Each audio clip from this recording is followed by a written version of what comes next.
It's semi-final week. First up, Scazzy. Get in. And England teammate, Sadia Kabeya. Sadia Kabeya.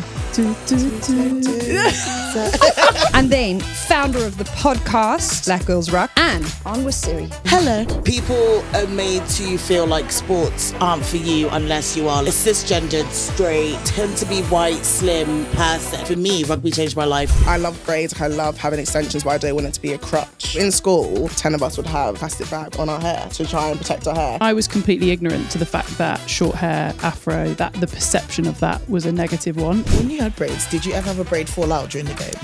I did. And I just put it in my bra and kept running.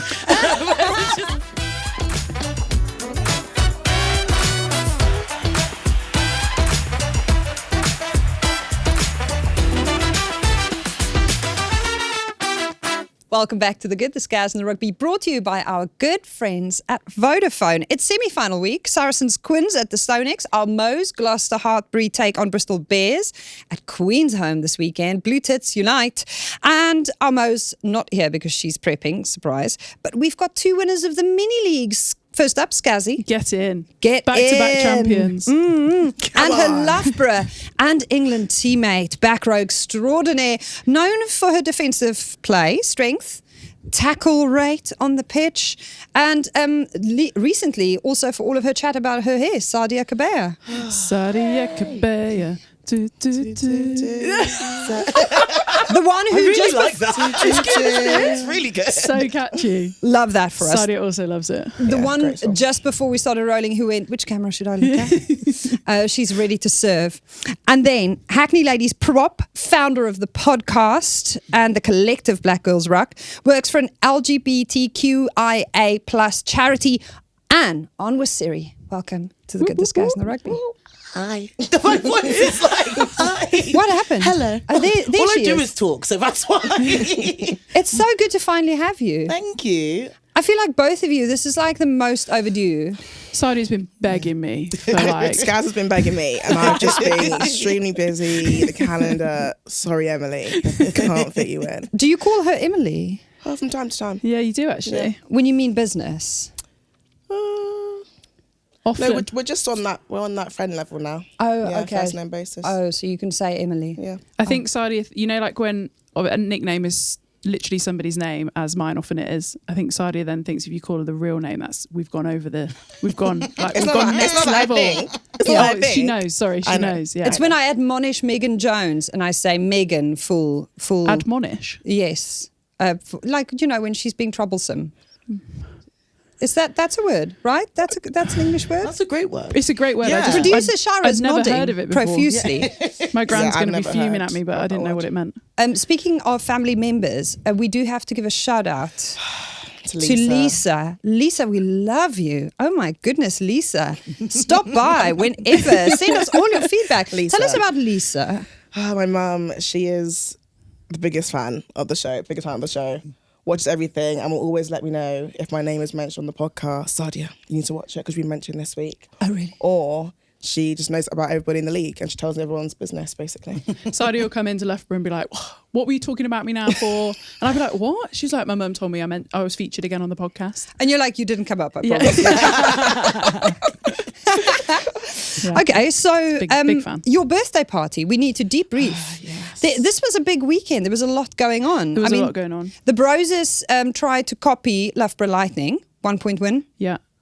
Congratulations to both. Elma likes to call the men's England team the Broses. The boy roses. The red roses. Because you guys are the red Yeah, roses. yeah. So we can give them their flowers as well. Yeah.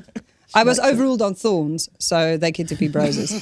So you guys scored the narrow win, and then they went, we can do that too. Watch us, hold my beer. Yeah. We had a drop goal to win it in the last... Probably the last minute, which was nice to win. The game wasn't the best game ever. I haven't watched it back. I'm quite glad I don't need to review this game because we don't have another one. Don't know if I should do that or not, but probably there we are. Just watch the Helena Rowland, just that clip. Which is actually funny because Mo, I obviously spoke to Mo on the way home. I was like, oh yeah, we won, last minute drop goal, blah, blah, blah. Then a day later, she'd seen the clip and she was like, mate, you're like 30 centimetres from the try line. Why haven't you just scored?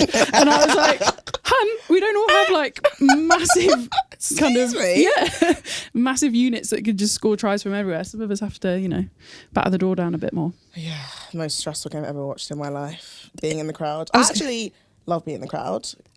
Being a super fan. But I was having heart palpitations for the majority of that game. No stocking check for the last game of the season. I should have done one, shouldn't I, actually, in honour? Shoulda, coulda, woulda. Shoulda, coulda, woulda, Emily. And that face.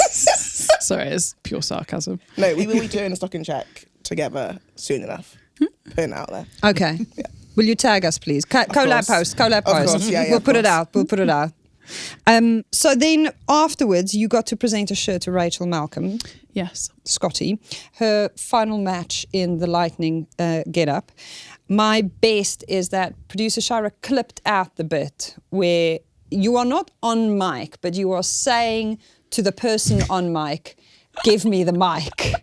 It's not quite how I am so proud. I am so proud of our Scaz for walking up and going, just give me the microphone. No, but Don't hold it and interview me. Sadia's, because a couple of us have been asked to give. Who gave Hallie her shirt? Oh, Baz gave Hallie her shirt.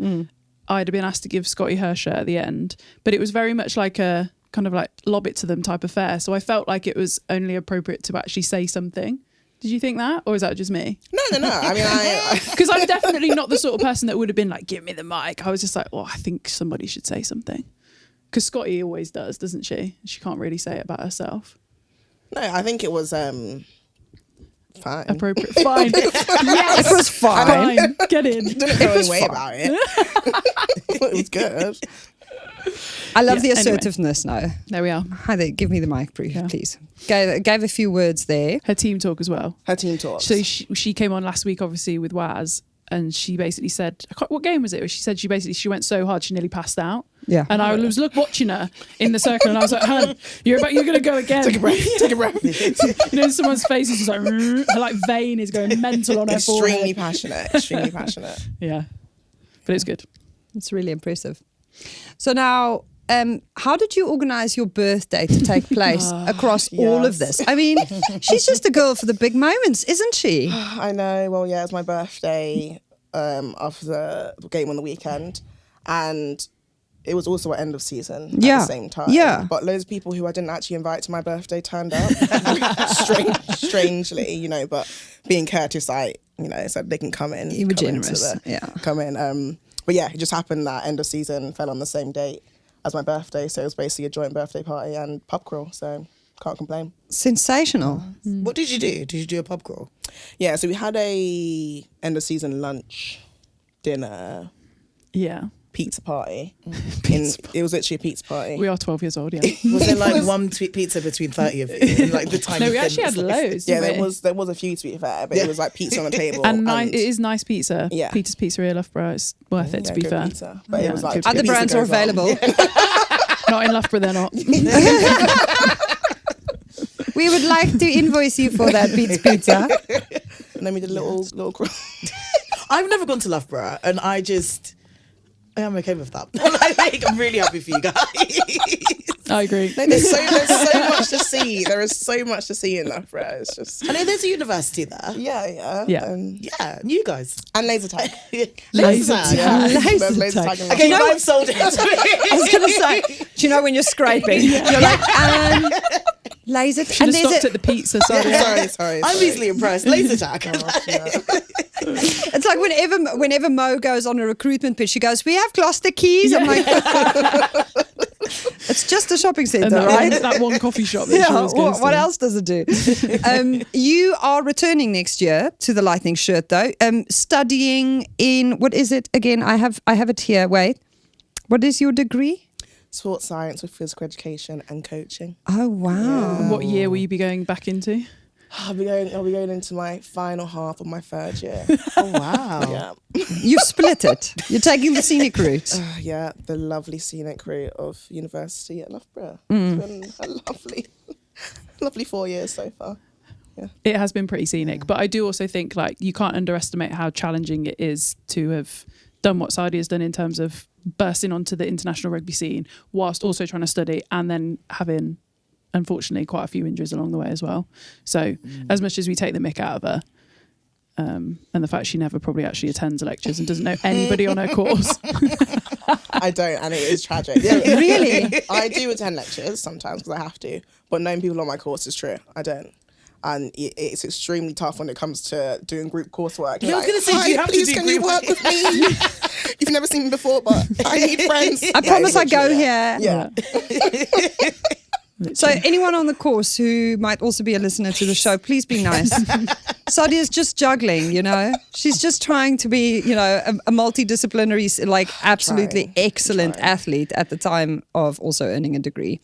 Get it though. Get that degree. Get it done. Thank you. Speaking of big celebrations, Emma Wassel hitting the 10,000 followers mark and getting a cake in celebration of it from Ron Lloyd. I actually was really confused when I saw that on Instagram because I didn't know what the... So Was said to me, it was the night of our end of season. So obviously she came on last week. She said to me on the night of the end of season, she was like, Scaz, I've got quite a few more followers from being on GSR. And I was like, oh, that's cool, mate. Like, good on you. She's like, I'm nearly at 10K. She was like, I might have to have a 10K party. I was like, I don't understand what's happening. But anyway, then Rona messages me and was like, Scaz, you'll appreciate this. I've made Waz a cake because she's actually hit 10,000 followers and they're in camp this week. So then I basically unfollowed Waz in the hope that it would go back to 999. But did it? No, It did, I was Demi, it mad. did. I was fuming about it. So yeah, she's had a cake. She loved it. Please don't unfollow Waz. No. Yeah, mass unfollowing Let's spree. not be- Everybody unfollow. Let's not be the people who do that to her. So good. The girl is going She to can have a enough. 9K party. An 8K party. Let's rather get her to 20 quickly and then we can all have some cake. Yeah, There we fine, go. Fine. Now, speaking of building fans and an audience, the two of you have built such strong, firm voices and positions within the sport. And I feel like it's only high time that we actually have the conversation about being black and being prominent in rugby in so many different ways, because it's a sport that even in South Africa, where I'm from, like until Siya Kolisi was the captain of the Springbok team, we really battled with transformation. We battled with diversity and inclusiveness. And it's required a lot of very serious, very direct conversations on the topic. So I'm really comfortable with having these conversations because we've been doing it since 1994. But I do feel like, having lived in the UK for 3 years, it's the thing that a lot of people sometimes just genuinely don't critically look at. They don't look at the makeup of teams all that often unless it's something that's happening to them in their lives, which is why it's so great, Anne, that you are saying the thing and making the content and being a visible, prominent voice. Because sometimes when we have a perspective, we think that everyone can see it. We think it's so obvious, I can see it, so then everyone must be able to see it. And then as soon as you speak up, suddenly people go, oh, I feel seen.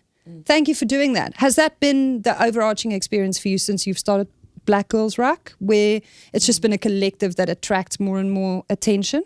Yeah, it's been really, like, in the best way, really strange in that, like, it's been, I kind of thought that maybe some experiences that like I had within like playing like grassroots rugby in like Hackney, in East London, like in my little club, were like very unique to me. And like, so it's really weird when like being able to have conversations with people like Sadia and Simi and like people that have played at like much different levels, and like kind of having that shared experience for me is like really strange but really beautiful. In that like we've all got that shared thing of like being black in rugby, and like rugby is like quite an accepting sport, but there are moments where it's not always like that, and you do have to like figure it out. And it's nice to have that like sense of community. And it's, yeah, I didn't expect to have so many people like reaching out with like similar experiences and things like that. What are the experiences that you feel like you share, Sadia? Hair, we talk about hair quite a bit. Hair, of course. I think like the thing that stands out to me is like when I joined, it wasn't until like I looked back in my journey that I see like myself changing who I am. Like I'm a girl from South London, grew up around people who look like me, sound like me, and then obviously coming to rugby, and my first club was Richmond, which is already a middle class white area, and then the rugby reflected that too. And obviously when you're 17, 18, all you want to do is fit in. So now I'd stop like using different slangs or listen to music that I wanted to listen to, and like just change small things to try and kind of fit into the group. That's what you want to do. Everyone does it. New job, you want to do that.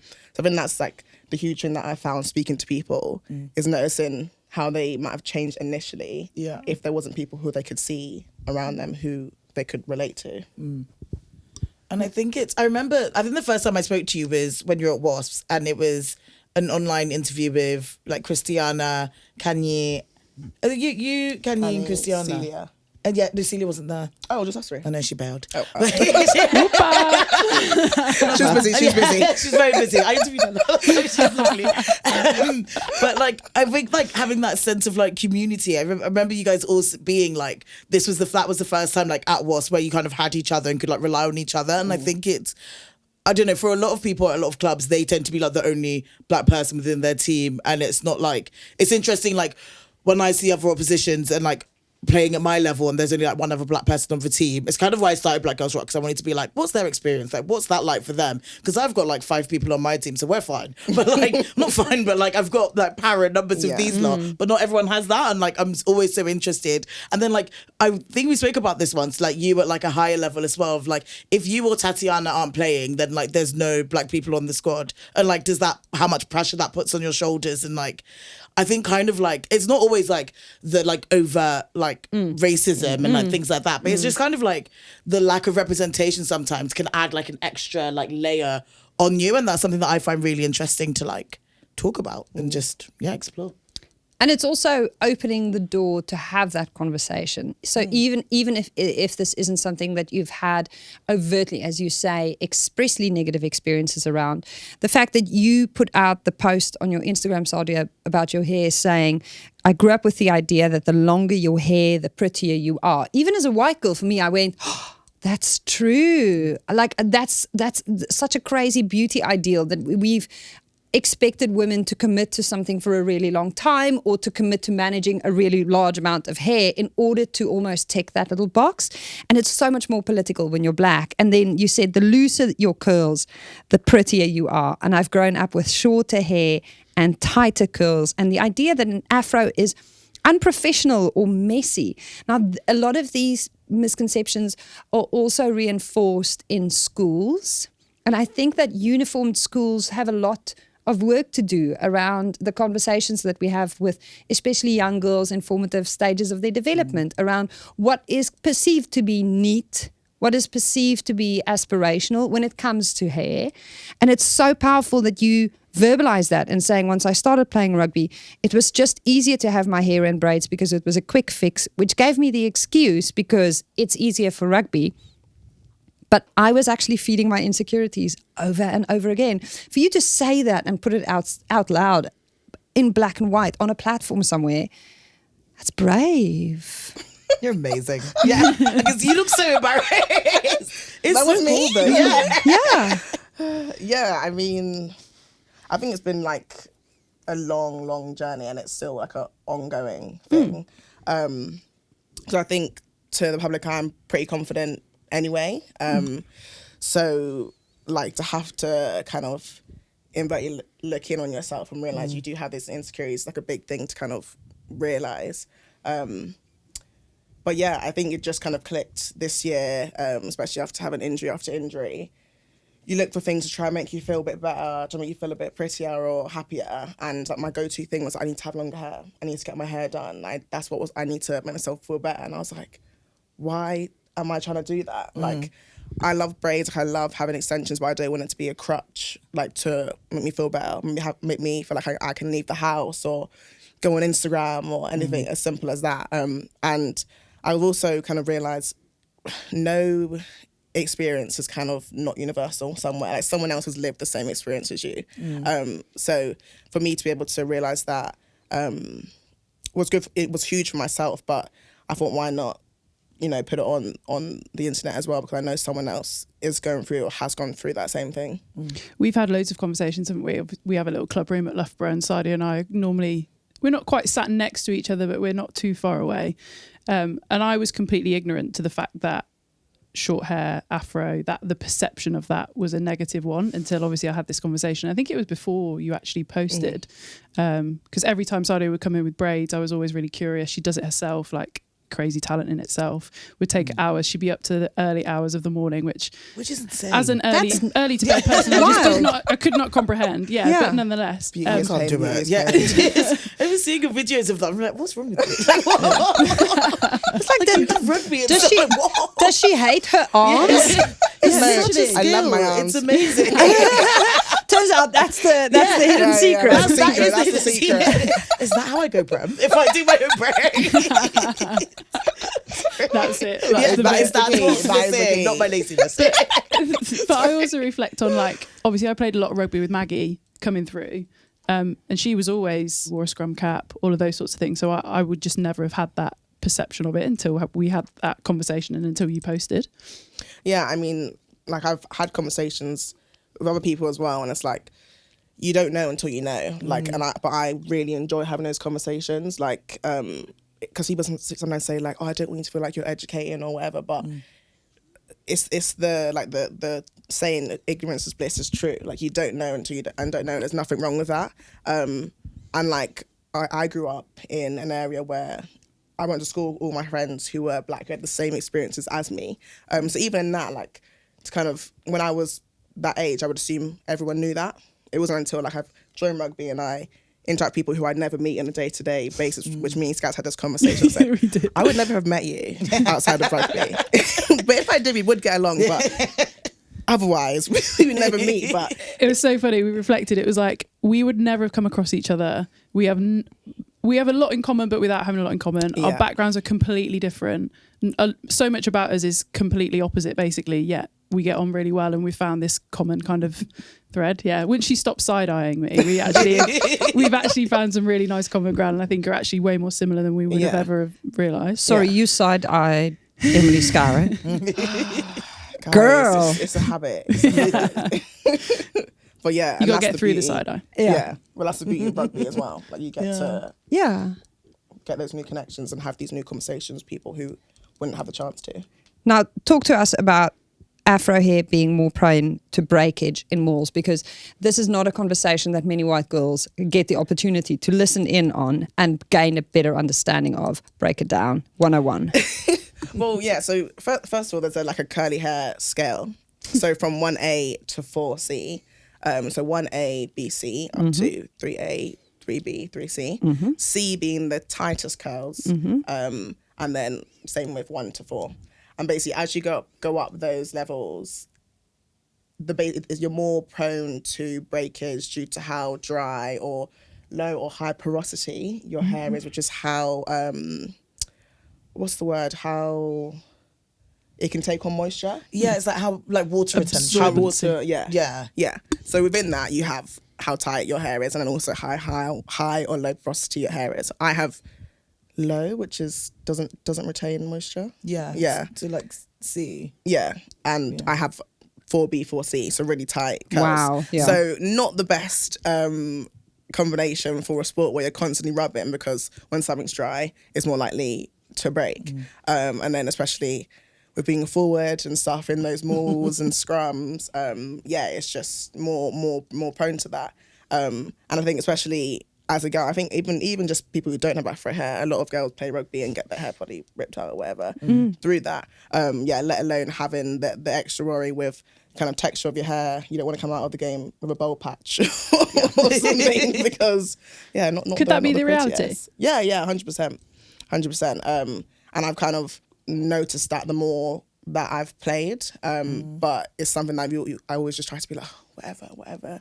But now it's kind of more prominent to me. When you had braids, did you ever have a braid fall out during the game? I did.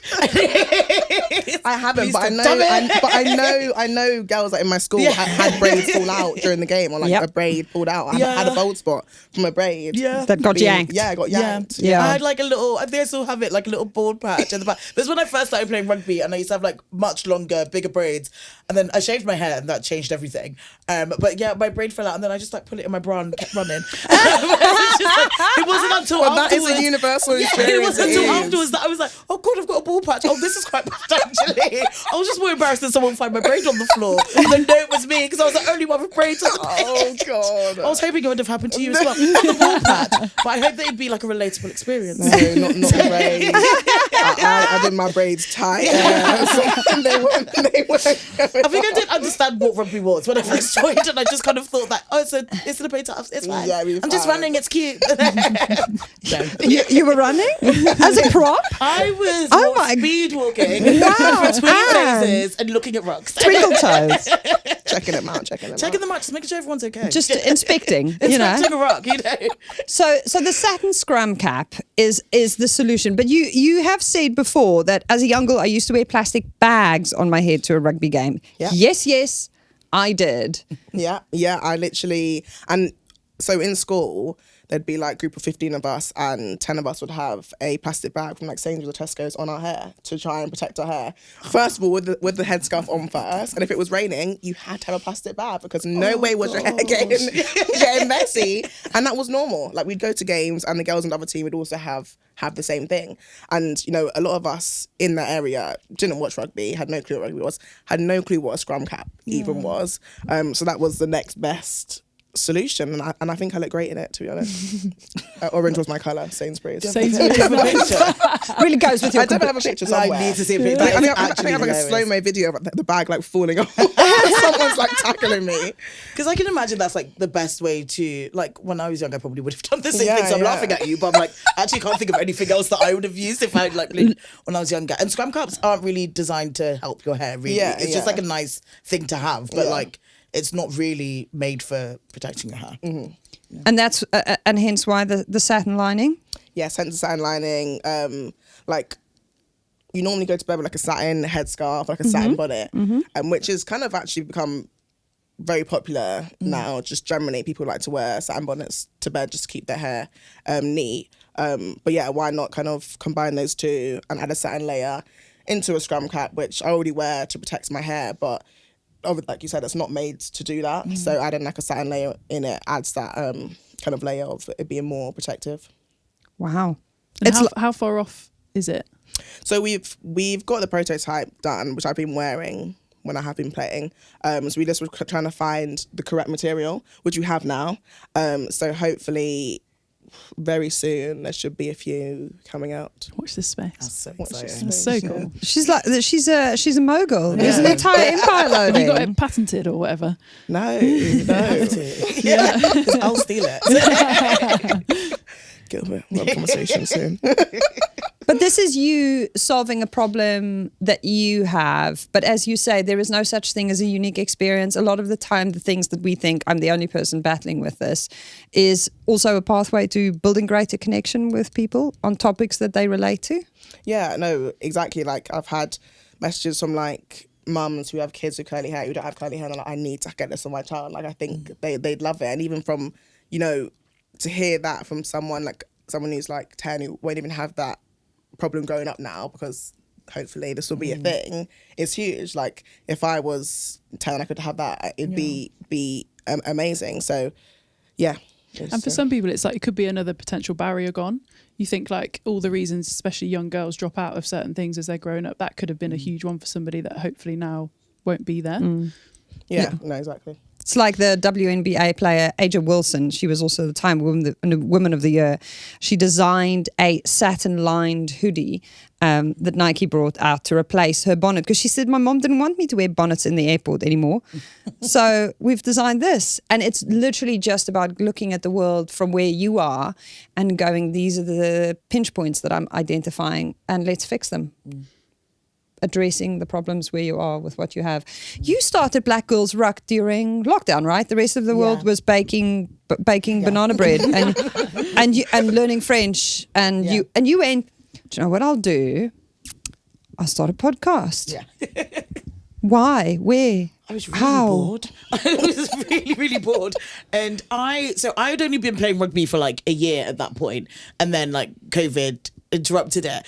I was in the middle of doing a master's, and I was like about to go and start working in healthcare as well. So I was a bit like, I need something that's like completely different, because like going into healthcare during COVID was terrifying. So I really miss my friends. I really miss the community I built. But something that I'd always thought was like, what are the experiences of other like Black women in rugby, and like especially like at grassroots level and community level, because I like it sounds so dramatic, but rugby generally did like change my life. And I'm really intrigued as to why. I like to believe if I started playing rugby when I was younger, I would be World Cups everywhere. I'd be in New Zealand too. But, it's just so interesting that like I didn't have that. I didn't know what rugby was like growing up in Leighton in the city, and like my sisters and like a lot of people around me have no idea what it is. So I'm really interested in like what's the experience of like Black women and girls currently in rugby, and like how do we get more Black women and girls into rugby. So I just started like over Zoom like recording conversations with like my friends in terms of like their experiences playing rugby, and kind of reached out to like the wider community. That's how I met like Sadia and Christiana and Simi and Z, and like kind of understood like at a higher level, like at your level, what's your experiences of playing rugby. And it really shocks me like how like the similarities that we had, like despite like you guys play on an international stage. I don't. Not yet. No, I don't want to. Not yet. I don't want to. In the parallel timeline. In the parallel timeline, where I started playing rugby when I was 2 in Leighton, I would be the Maggie Fonzie of Leighton. I don't know. The age doesn't, I don't know. But I was just like, yeah, what would that have looked like if I had started playing rugby then? And like, it's really interesting, like the similarities and experiences that we have, that like World Cup star and Hackney Ladies 2 star have issues. Like our hair is like, it's this like, I feel like joining factor of like our experience playing rugby, which is like wild. And that's like, it's really exciting and fun to like explore that. Yeah. I'm really interested in how rugby hooked you so hard within a year, even though visually there haven't been so many role models for you. I mean, there was Maggie, one person that you're referencing now, but even at the moment for young Black girls, there's Sadia, there's Tatiana Hurd, there's Maddie Fainati, maybe Renika Bonner. From the most recent England squad, 4 out of the 38 players were not white. That's 10%. So that low racial diversity does not reflect the reality. If you're on the tube in London, you would not believe that this country's got a national side that has such a low representation. The men's Six Nations squad has got 17% representation, which is ironically considerably better. But these are also, there was a recent article with statistical data on how many of them are privately educated. Now, there's also that class thing. You're nodding because you're like, yeah, hard relate. Yeah. So how often are you intensely aware of being in the minority? And is this something that you feel like you carry with you quite a bit, Sadia? I think now more so it's just like it's something that I've very much so taken on very happily. But when I first definitely came onto the international stage, at the time the only person kind of in the squad was Shauna Brown, who was a huge saving grace to me. Like, looking back, I don't know kind of what I would have done coming into a squad at the time. Being kind of one of the only people of colour in the team, trying to fit in. Because I remember Shauna's, like, one of her main things she said to me was, like, just be yourself. Like, whatever you're going to do, just be yourself. And like, I could tell, like, if there was any moment where she caught me, like, going into my shell or kind of looking around, she'd be like, Sadia, girl, like, be yourself. Be like, girl, like, you know who you are. So then, you know, going forward, like, when she kind of like left England rugby, like, I knew that I wanted to be kind of that person for anyone coming in, but also for young girls looking up and being aspirational to that. But I wanted to do that kind of like authentically myself, and I kind of just come into that more. But yeah, it was definitely prevalent when I first joined, which, like I say, anytime there's anything new, it's more kind of in your face. But now, like, I feel very, very privileged to be in the position I am as a Black woman in rugby, also who's very young, so I feel like I'm accessible. But yeah, when I first came in, definitely was touch and go. And on that recruitment level at club, at Hackney, how important is it for getting more women to pick the ball up and to come into the fold, to have international kind of players there to look up to and see that it's real and it's accessible? It's so important. I think like it's really helpful. It's really amazing to see people like Sadia and Simi and like people playing at like high levels that look like them. Like we had someone that joined, I think she messaged me, I messaged her through Black Girls Ruck. She was interested in playing rugby. Cheers, who I think you might know, who used to be a powerlifter, messaged me. I was like, I'm interested in playing rugby. Picked up the ball, has like played a little bit, and is now like, I want to play on the ones. I want to go for Champ 1. I want to go Prem. I want to do this, and it's so like it's accessible and it's easy for her to do. And I think it's like we go and watch games together, and she's like, oh, it's so amazing. Like we talk about how amazing it is to see like Simi and Sadia and Christian, like just everyone, and like as well as like everyone is amazing, but like it just makes it that much more accessible and that much more like attainable for you to want to go up and want to like reach those higher levels rather than like stay in Hackney is obviously the greatest club that's ever happened, but like it's no like Loughborough or anything, and like it makes it more inviting when you see there's a welcoming environment there. And I think it isn't just like having a person of color there as like the face of it. It's like thinking about the environment that like, it's created, and it sounds like you've had like at WAS, at Loughborough as well, and like think about the friendships and the way people like interact with you as well. I think that's really important for people to see. Mm-hmm. Okay, so I am 55-year-old Jeremy, and I run a girls and Sorry, women's... I thought you were about to actually tell us your age then, and I was like, Elma, Yeah, I was like, no, you're not. I am involved with a club. That's South African Botox lady. Yeah. So bloody miracle. I know. She is amazing. Next time you go to Cape Town and you need to have a little housekeeping She done, ships as well, apparently. Sorry. hit me up for a reco. So I am one of those guys at one of these clubs who really just wants to make everything better. Get more girls playing, get more girls of different races playing. Doesn't matter what their hair looks like, doesn't matter which race or language group they identify with. We just want to make the circle bigger. In what ways have you seen people lead at club level that allows for more people practically to feel more welcome, more included?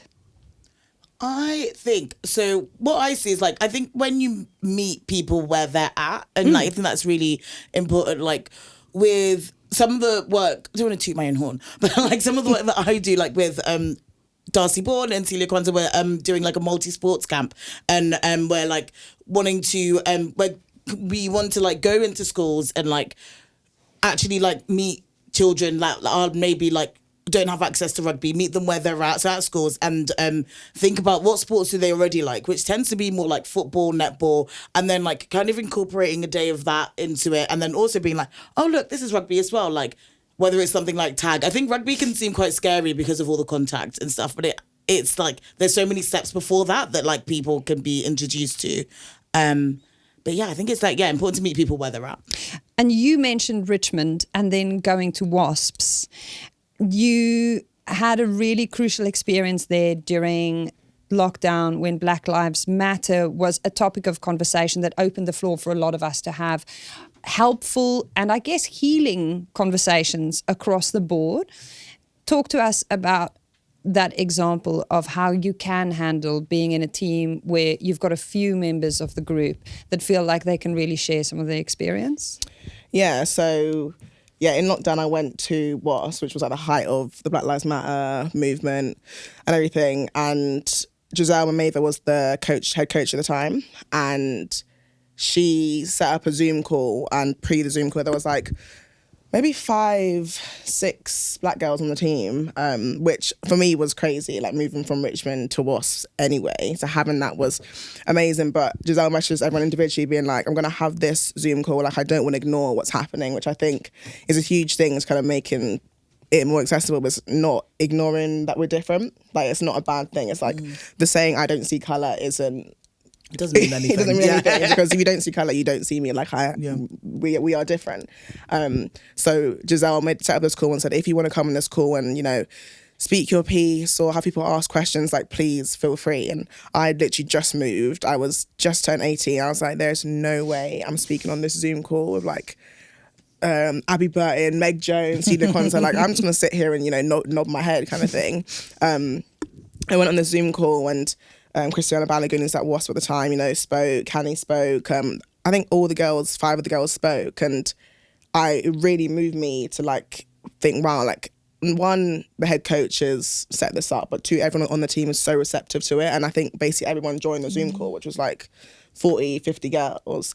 And I actually spoke at the time of just like what I felt about what was happening. And, you know, so many questions were asked back. But that was like amazing for me to like understand that obviously rugby, we might not all look the same, but they're like being able to acknowledge that we are different and like we want to listen and know your story and kind of see where you're at kind of thing. Was huge. It's really difficult in a team environment like that to create and foster the level of trust and faith for people to have those conversations, to firstly be vulnerable enough to speak, but then also be vulnerable enough to not be defensive and to be able to hear and listen with a really open mind. A bit like the two of you have built your relationship about really being there and just listening. Yeah, I think like obviously Sadia and I, we weren't immediately best friends, were we? There's a No, actually, story. oh, here we go. Do I know this? No, I told you, but Okay. this is me when I first came to Loughborough. You know, little me like, oh, Emily Scarrett, and I was like, oh, like, do you have an Adidas discount? I want to get some shoes. She was like, yeah, when we're friends, I'll give you the discount, and I was like. The thing is, she says it with such sass, and it would have been sarcastic, right? Literally stabbed in the heart. Hey, yeah, Hence but the side eye. Hold on, what's the fantastic news? Recent news? Yeah. Now I've taken Sadia's Emily's a contracted. contract. Oh yeah, You've got a discount. Can I use yours? Can you get the discount? Yeah, can we use your discount? Yeah, sure. When I find it. there's been this brilliant rumour flying around Loughborough that I've lost my Adidas contract. That was going around anyway, wasn't it? Yeah, Because some yeah. of the girls just wanted to start rumours, see what would stick. I lost my Adidas contract. Then Sadia got announced as being an Adidas athlete, and then everyone was like, "Oh my god, it's true! Sadia's taking it." Oh my god. I'm taking it. I'm So Emily she's Scarrett. grabbed the baton. I'm the next big thing. Yeah, she's run with it. There we are. When do we see you next to the Thames in your sports bra? God, give me 10 years. Oh, Give me okay. 10 years. Yeah, give me 10 It's years. loading. It's You'll still loading. be 5 years younger than me. So those conversations, how important are they at club level to facilitate, to allow space for people to have them? Is that something that you guys do at Hackney? Yeah, I think, we're very open in terms of when I first joined, like our captain was a black woman, and I think, and then I joined, and I'm very like, I was very open with the fact that I only joined because Lamise was captain and I wanted someone that looked like me and how important that was to me. And I think I'm always very like open. I just introduce myself as being like, I'm black, I'm here, what's this all about? And then like, so I kind of force people to be like open to those conversations. But like, I think it's really important to like not be judging in that space. And I think that we've definitely not always got it right, and we've had like incidences that have involved like overtly racist like actions and like kind of having to educate people that make the decisions within our club regarding like how to handle things, and having to basically teach people about like microaggressions and racism is tiring, and it's been like a lot. But I don't know, I think you need like a couple of people, like not just black people, it is on like white people and like allies as well, to like have the time and patience to assist with that education as well. But also like I think it's so important for people to have spaces to like ask questions and like be able to like get things wrong and like in a safe space, but not in a mean way. I don't think I answered the question. But No, I think it's really important what you just said, because we've had this conversation previously on the show about cancelling people for saying things that are unacceptable, not being helpful, because you're not bringing them back into the conversation in a way that equips them with the tools to be able to listen and learn and be able to apologize. The only way that someone gets to the apology is when they've been able to hear and participate in the conversation and reach the insight level where they go, oh, so saying that I don't see color is not helpful, because I'm trying to be helpful when I say that, but subjectively. But what I'm saying is I'm undermining your experience. What I need to do is acknowledge your experience. Oh, what is it like having skin that is a different color and different hair? Let's talk about how this manifests for you practically. Also, the microaggressions that you experience. Tell us more about this, so that when we see these things take place, we can be a good ally and say, Jeremy, do you know that's actually really not helpful?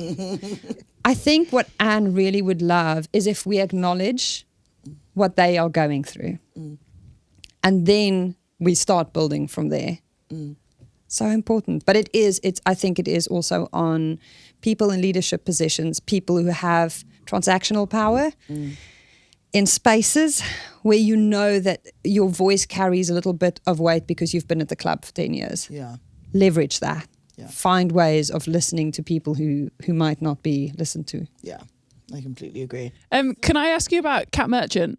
Obviously, Yes. former Red Rose, your coach or one of coaches at Hackney. How is she? Because she's a pretty fun character. She is absolutely brilliant. Because she's a coach at Hackney with her partner Mike, and the two of them, I think they joined early last season, and I think they walked in and was just like, "What? Who are you people?" Because I think there's like 40 of us. Like, we are diverse in terms of like race. Like, we've got trans people, we've got loads of non-binary people. We've just got such a good mix of people, and I think. I'm not sure how much they understood in terms of like using different pronouns and like kind of like all the nuances that comes with Hackney Gladies, because we're a lot and we're actually quite unbearable, and I love us, but like we are a lot, and like they've just been so open and just so like, not that they don't care, but they're just kind of like, okay, let me know how to address you. These are your pronouns. Okay, I'm going to use them. And like, I remember when they first joined, they asked for like, can we have everyone's name, a picture, like a fun fact about them and their pronouns. And like, they really took a lot of time in getting to know us. And like, any time like we've ever, like, there's a really good like method of feedback between us. Like, I think because I just like to talk to anyone. So me and Kat are besties. And she'll say this as well. As long as she reciprocates. She's like, and who? No, she doesn't care about the forwards. No, She never has, I'll be honest. Honestly, so her partner Mike does the forwards. We're besties, and I think Kat knows me through Mike. Like, Kat has no idea what the forwards are doing, but she's like, she has such a good relationship with like everyone, and everyone in the backs like really respects her and loves her, and like as a team we all like just absolutely really respect the pair of them, and like the way they've kind of come into like quite a strange club of like. We also don't have a clubhouse. We don't have anything that like most traditional clubs do, but we've got great vibes, and they've just kind of like been like, okay, cool. You guys are all like so different. Let's just go and run with this. And like they've honestly transformed the club, our ladies side so much, and yeah, they're fabulous. Talk to me about the use of the word ladies in your club name. Does that not irk you? It's controversial. Yes. AF. So the BGR Hardship Fund is such a beautiful manifestation of you just going, here's the problem, let's figure out a way of addressing it. So this is to support people who can't afford to pay subs, who can't to travel to get to Black Girls Ruck's games, coaching courses, new boots, like loads of really practical solutions for how you guys are looking to offer financial support to Black women, to non-binary people, to girls who'd like to explore their potential. You've now got 80 women. Yeah, 110. 110. In our WhatsApp group. It's insane. Yeah, on this In WhatsApp, a WhatsApp group. yeah. And you just get together annually and take part in tournaments. Yeah, that's the plan. We did that. Yeah, the past couple of summers we've been doing that, and yeah, we're going to do that this summer as well. I need to admin it, which is very exciting because getting everyone together is a lot, but we've got like a massive community of us, which is really exciting. Is that the sort of WhatsApp group that you've been busy for 2 hours and you come back to and there's like 400 messages on it? Sometimes it's either really dead and no one's talked in it for like a couple of weeks, and then like it's 500 messages in an hour, and I'm like, I don't understand. I don't know what to do with that. No one's offended anyone. I hope everyone's happy, and that's it. What's the biggest hurdle to convincing queer people and non-binary people to come and play more rugby? I think in the current like political sphere that we're in, people are made to feel like sports aren't for you unless you are like a cisgendered, straight, tend to be white, slim person. If you look a certain way, then sports is for you. But like, as we know, and in the world, in this room, no one looks like that. Everyone looks different. Everyone has a different background. Everyone lives their lives in different ways. And I think that there's so many points in people's lives where like you are told that sports isn't for you. And I think that the older you get, I think it's so important to like think about the different like benefits that sports have. So, like for me, rugby changed my life in terms of like being able to like make lifelong friends and like being able to like meet different people and like my living situation for the past like 5 years has been because of rugby, and like everyone's been able to like sort of the little things like that are difficult. You get that sense of community, which especially as an adult, it's so hard to get, and it's really hard to make friends as an adult. And like playing sports and like having that community aspect of it is like so important, as well as like the physical and the fitness stuff and all of that jazz. But I think it's important to like remember all of that stuff. And like I think everyone should play rugby, but there are other sports and other ways of like keeping fit and like having that sense of community that are out there. And I think it's important in particular for queer and non-binary people to like remember that sport is for them, and it's not scary. It's not as scary as people want to make it seem. And everyone's really nice. And these are 2 international stars and they're lovely. So if these 2 can be lovely, then I mean, then just go down to your local club. Exactly. Just as long as you're not asking for an Adidas discount. You have to become friends first before you get the discount codes, okay? I'll give a discount for Sadia. Just have to get us Emily, and then we'll just like sort it. And if you think about it, in rugby, we've actually, in so many very overt ways, been celebrating inclusivity. So, for example, I don't know how many people have ever looked at the haka and gone, oh, that's actually like a really ancient ritual that we have integrated into a deeply white sport in many areas of the world, and celebrated and made space for people to celebrate an indigenous both language but also a cultural tradition that is something that even white people have managed to adopt relatively well and perform relatively well. I mean, I don't know if you've seen those old videos of people doing the haka embarrassingly badly because they genuinely just didn't know the words or what to do with their bodies. But the deep cultural significance that people in New Zealand have now started like really finding in the haka and the full manifestation of celebrating a minority culture that had previously been oppressed, an indigenous culture, but also the acknowledgements that you'd see on the pitch before matches taking place in Australia and in Canada. In South Africa, the way that we've integrated other languages. So for those who are relatively new or young to the party, in South Africa, no people of colour were allowed to wear the green and gold until the 90s. Which I know feels like a long time ago, but it's just the other day. And so the ways in which both ancient versions of this, but also newer reckonings with including and really prominently celebrating inclusivity in so many different lineups is something that women's rugby particularly has been so actually good at doing for a long time. And I feel like the men's game has sometimes played catch up a little bit. It's the opportunity, the gift that I think the women's game has to give to the sport, isn't it? I definitely agree. And I think that, like, you can even see with the kind of community that women's rugby have, it already starts from there. Like people who come to the games at England, you know, it's very family based, a lot more diverse than you'd see at England game. And at a Broses game. A Broses game, yeah, sorry. On the topic of those cultural, so you didn't go to Canada, you missed out on that, Sadia, right? Yes. Unfortunately, I was dead. Yeah, no WXV for you, but you did go to New Zealand, so you got to experience all of those visits to the land of the long white cloud. Oh, is that what it's called? Aotearoa, the indigenous name for New Zealand. Attention to the cultural side of Where were you, girl? Sorry. Where did you go? I missed that. I was there, I promise. Oopsie. So you've missed out on a few tours. Last time you toured with England was World Cup. Yeah. Wow. Crazy. Yeah. You had were a baby a crazy. then? Yeah. Did you feel like a baby then? Yeah. I mean, I literally only just came into the squad. I felt like I was on a holiday, honestly. Like I was on a whirlwind. Obviously, it was there to win the World Cup, but the fact that it had been so crazy to get to that point, I was like, a minute ago, I was actually playing for Wasps. Now I'm, on a plane to New Zealand. Great. Mama, I made it. Missed all the educational stuff. Weather's nice. Saw some dolphins, saw some whales. On that topic, this brings us really nicely into our new segment that we have launched called Cabin Chat, brought to you by good friends at British Airways, because they believe that everywhere we go makes us everything we are, and we totally subscribe to that. So you're what, 18 when you make your debut for England in 2021 in the Autumn Internationals, and then a year later you fly out to New Zealand to go compete in the showpiece of the women's game at the ripe old age of 19. in front of... Quick maths.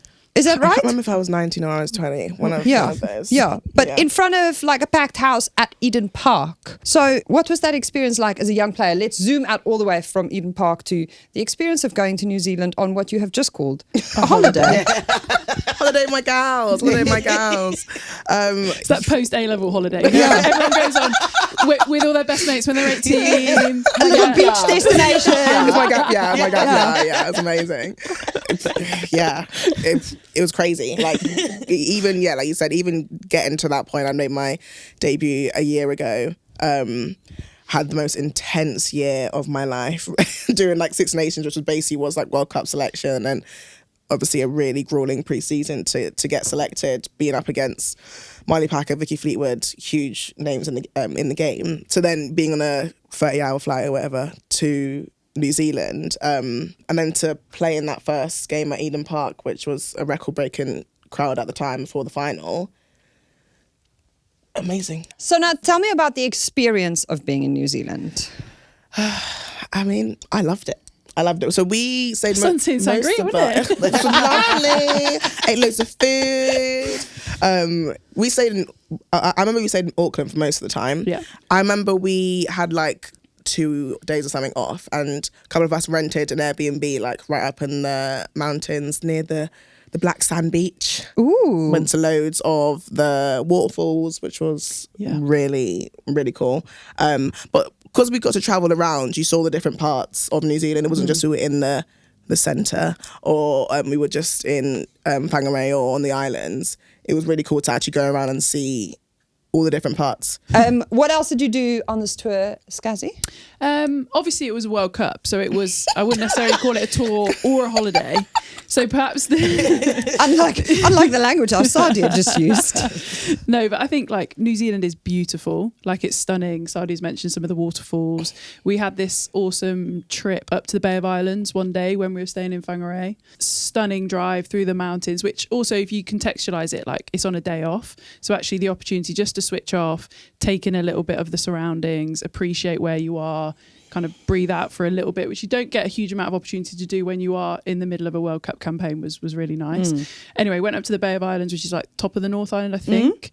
We went whale watching. Beautiful day. Saw loads like dolphins, whales, all of that sort of stuff, which, bringing us together as a group, one thing, spending time with each other away from rugby. But as I said, the scenery in New Zealand is something else. Yeah, beautiful. Now, British Airways will take care of you over a lifetime of journeys. Book your next flight on BritishAirways.com. What do you remember of Sadia during that trip? On the whole trip, obviously being at the World Cup, I just remember her being this like youngster, no fear. Like the rugby bits that Sadia brings are like, quite frankly, a bit of a joke. Like how she tackles things specifically, her physicality, considering she's not like a massive unit, but her strength. Excuse me. me. You are a massive unit. Sorry, you know what I mean. Excuse me. You're. I'm not even going to finish I that sentence. You know exactly what I mean. But yeah, her physical capabilities are like just ridiculous. And I think when you're a youngster, like I think back to my first World Cup, I was 20. A youngster going to something like that, you do feel a bit kind of, I'm just here for the ride. But like, I think how she went about everything that she did was awesome. And essentially her job is to hit everything that comes close to her. And she certainly does that pretty well. I just think it's so crazy, Sadia, from finding a pair of boots in lost property for a PE lesson so that you could go and play some rugby with the rest of the girls in South London, to then literally within months, years, reach playing for the Red Roses, go to New Zealand. I mean, like, what did that teach you about yourself? Do you think that it matured you a little quicker? Like, did you come back having learned some things about like who you are? Yes, but I've always been very take things as they come. Like since I was a kid, even like going through the pathway and getting to England, yes, I worked very hard, but I never kind of expected to get there. Like it was never an aspiration for me. So even to be on that plane to World Cup, I was like, wow, this is amazing. Like I just have to take it kind of in as it comes. And it's not until like someone asks you about it or you have to reflect on the journey that you think, wow, that's actually crazy. And still now, I don't think I let it kind of sink in, or like even where I'm at in my career. Because I just really like to just be very laid back and kind of everything. So that's why I said it was like a holiday when I went to the Rugby World Cup. So, yeah. Now, 2027, the countdown to the first ever inaugural Opa. Lions Women's Tour to New Zealand is on. How much thought have you given to that, Sadia? 0. Come on. Zero for, apart from the engagement day that we had. Yes. Which was pretty cool. What were learning you? about it. So for those who don't know, there was a Lions Women Engagement Day where the players, our Scaz and Sadia and Did you go? Perfect. I'm joking. and our Mo and a variety of other women from the home nations all weighed in on the topic of the Lions Women and what they wanted it to be like. She may not have thought about it too much, but I can tell you now, the joggers we received on that day, Sadia loves them. Hey, let me just say, they are great material. At Great training, material. she's really rocking great those baggy Lions joggers fit. at training most evenings. They're good.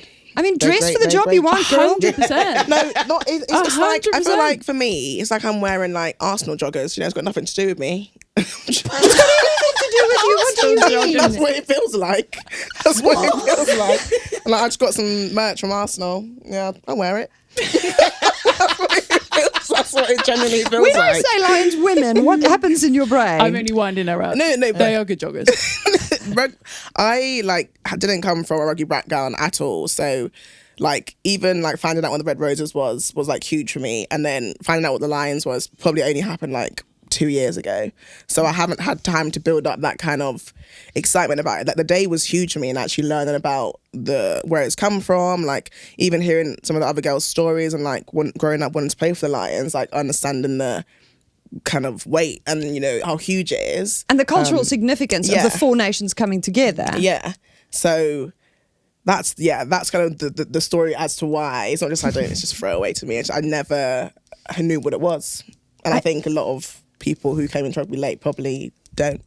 But I do also think this is quite a cool, and it's part of the whole point of the Women's Lions is we have this brilliant opportunity to do our own thing a little bit with it. So like the tradition mashed up with this kind of, I don't know what the right word would be for it, but essentially we don't have to follow what the men have done because of not everybody has those like really high held Lions memories. Like we do what we want, we can make it what we want with a little sprinkling of that. It's balancing legacy with innovation. That's exactly what I wanted to say, but I just couldn't do it like that. It's okay. I can help you. That's Can we right. do it again? Cut. Okay. No, I think it's balancing like the legacy with innovation. So natural. So natural. Shara, do me a favour. They actually like did a question about if we wanted to have a home and away kit, or if like we wanted to change the colour of the kit, to which some people were like, no. Under no circumstances. Yeah, and it was like on a Kahoot. Like you can vote on a Kahoot, so it's like you don't feel any pressure to say yes or no. Like, oh, would you want to change the kit? Yes, no, don't really care. I voted, don't really care. And it was like 4 people in the room of, I don't know, 40 girls. And they're like, so anyone who voted don't really care, do you wanna speak up? And I'm sat there going, You're like, who said that? and then I go, oh, it was me. And I just said that I don't have any kind of cultural whatever to it. And I thought, well, that's me done. I ain't getting invited back. The joggers are all your game. Yeah. That's it. You look after those joggers. But I think it's so important to get perspectives of people like you. Anyone who has none of that cultural weight that they're carrying with them around a legacy for the Lions women, their voices are almost the most important, because let's forge a path ahead here that is appropriate to this audience, that the 23-year-old that you represent and that you can reach and speak to and understand in a way that, like me, never. Let's listen, let's pay attention, let's take those cues and shape this into something that's really useful but also inclusive and makes people like Anne go, I'm booking my ticket, I'm coming to New Zealand with you. Yeah. You guys can pay for it, but yeah. Here we go. Sadia I'll be there, yeah. Sign a big new Sadia deal. can pay for it. Emily can. But no, it's so true, yeah, because I don't really know that. I like the stash of the traditional Lions, but that's all I know. And so, like, I think it's so exciting to, like, see, like, yeah, see the women's version. I think it's so exciting. It's mixing legacy with innovation. I find, and it's I think it's really exciting. Shall I see myself out? So, Gosh. on the topic of mixing legacy with innovation, pod plans. There are some pod plans. Anne has a podcast. Scazzy has a podcast. Sadia was on a podcast previously with Maud Meir, which was a really interesting project. I wonder who came up with this idea. The girls' locker room, an educational body image, nutritional myths, sleep, recovery, injury, confidence, mindset, motivation, and knowing your cycle project, produced by our own Sadia Kabeya, for those who didn't know. Yup. She gets everywhere. And what did you learn about that experience of making the girls' locker room, and how much of that are you using in your new endeavour, Sadia? What did I learn? I learned that I hate reading lines. And I hate reading it, but Maud hates it more than me, so that makes me feel a little bit better. But I think, especially with that kind of project, I learned how much I enjoy hearing other people's stories. Like there's obviously different kind of podcasts where it might just be sit down and chit chat, but like having like someone on to a certain topic and hearing their story regarding that topic was really eye opening. And especially because like we kind of knew what audience it was going to, like young girls where we'd been in that position before, and then to like be those girls who were still young, interviewing, having people on. In that was, really cool. But I definitely found out that I really like hearing people's stories, but hate reading lines. So So now on this new podcast project that you are launching with Shauna Brown and Maud Meir, Love of Rugby, coming soon. Who reads the lines? still both of us, but Shauna is the main. Is Shauna going to be your Elma?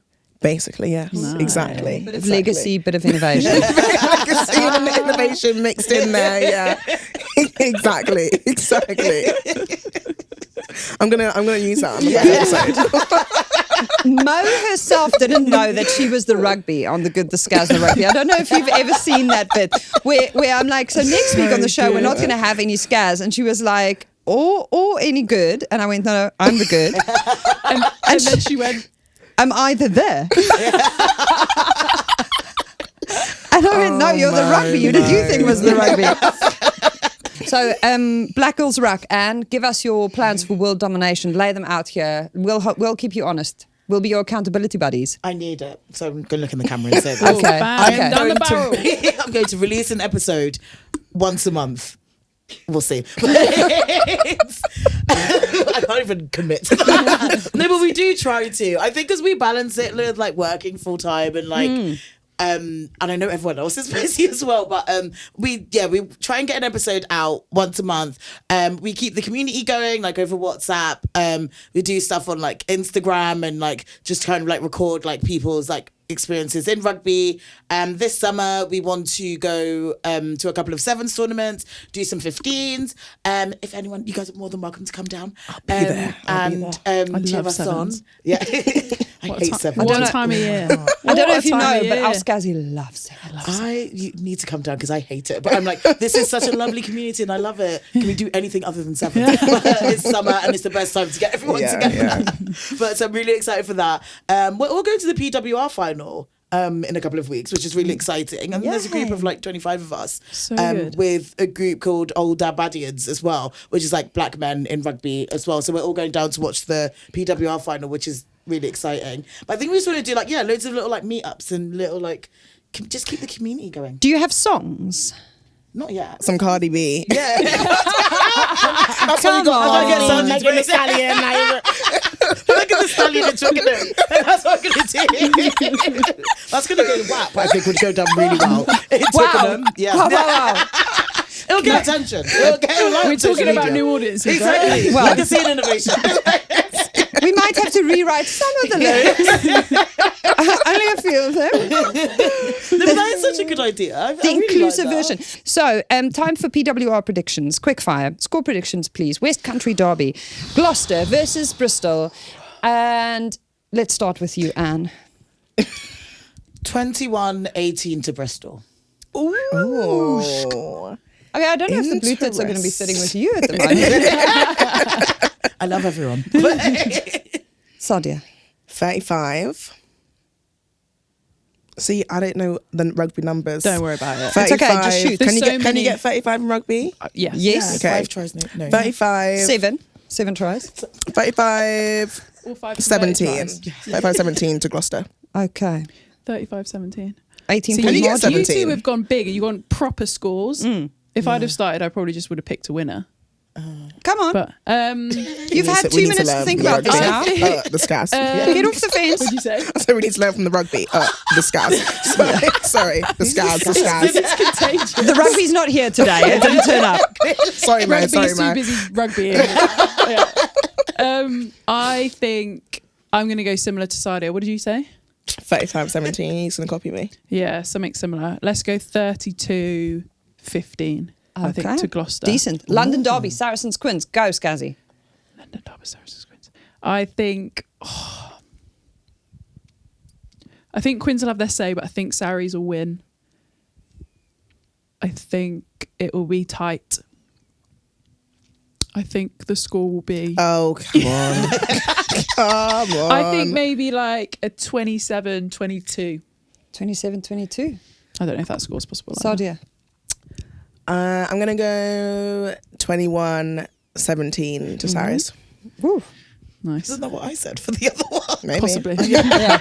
Maybe. We're recycling. 4-point margin. Are you going tighter? 10-12. Saracens. To Quins. Quins. You know, I want to be different.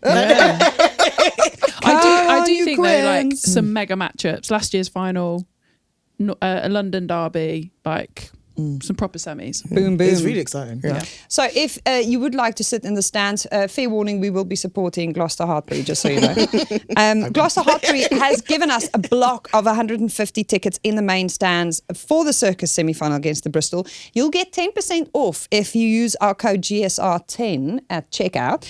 And the link is in our bio and in the episode description if you haven't found it yet. And if you were too hasty and you got yourself a ticket before we announced it, come and meet us half-time at the Stowford Press Clubhouse Bar. They might be singing. Who knows? Stowford Press, nice. Yeah. PWR final. Are we going to that, Scazzy? We are definitely going to the PWR final. We are also doing a live show. If you haven't got your tickets, get them now. We are doing a collab with the Power Pod. So there'll be me, Meg, KDM, Elma Capelma, Philippa Tuttiett, Nick Heath. Sunday the 16th of March. Links in the bio. And Something like that. according to your prediction, it'll be Gloucester Hartbury versus Saracens. Could be. Which is also potentially really interesting. We're getting way ahead of ourselves, but then it would be a home final for Saracens. At the Stone X. Potentially, but too far ahead. She shakes her hand. Don't jinx it, don't jinx it. Okay, if you missed out on the last window of Rugby World Cup tickets, they are on sale now. This is your public service announcement. If you're listening or watching this on Thursday or Friday, the 27th or 28th of Feb, don't miss out on making history this summer. Matches played in Bristol, Exeter, Brighton, Northampton, York, Manchester, Sunderland. Yes. Stadium of Light and London. The only matches not on sale are England, Australia and England, Samoa and the final. But the rest of them, it's open season. A big thank you to you, Sadia, for coming in. Thank you for having me. And it's game on, girl. Game on. Yeah. For what? Yeah, in the charts. The chart. In the podcast charts. Yeah, sorry. I didn't get that either. Don't worry. I have no idea what we're on about. Sorry, I didn't think it started. Just yeah. It's I saw the game on. on book and I thought it was related. It's on. Thank you so much, Anne, for sharing your experiences, but also being the change that you'd like to see in the world. Oh, thanks. Getting all shy. Yeah, that's really nice. But it's true. You do the thank you very thing. much. You see the problem and you go, let me go solve that problem. Oh, More of I'm that. terrible with compliments. Can you tell? Can you tell? It's lovely to have you. Thank you for stopping by, Scazzy. We've not mentioned one thing. I'm really sorry. Has anyone got a train to catch? It's normally me. Sadia's going to get a cat. Sorry, Yeah, I what? am. Yeah. You'll To have my say- housemates, just me. A Maine Coon. And if you don't know what that looks like, Google it, because I Googled it and it's the stuff of nightmares. No. I don't know what it looks like. I'm so A excited little to bit. Google Yeah, it. okay. They are big boys. Maybe. Like if you woke up in the middle of the night and it was like laying on top of you, you might have a fright. But I'm sure you get used to it. We'd love to Right, see. I think you'd be suffocated. Sorry. Okay, enough on the main Coon. Sorry. We would love to learn more about your cat's hair journey and me journey, but also your hair journey. Will you keep sharing, please? I will. Yeah. We are so here for the ride, and thank you for being brave and honest. Thank you. We've been The Good, the Scaz and the Rugby, brought to you in partnership with Vodafone. The Good, the Scaz and the Rugby is a folding pocket production, Scazzy, Produced. by Shira Kilgallen. We didn't even plan that. That's freaking silly. Sadia Kabeya. Sadia Kabeya. It's great.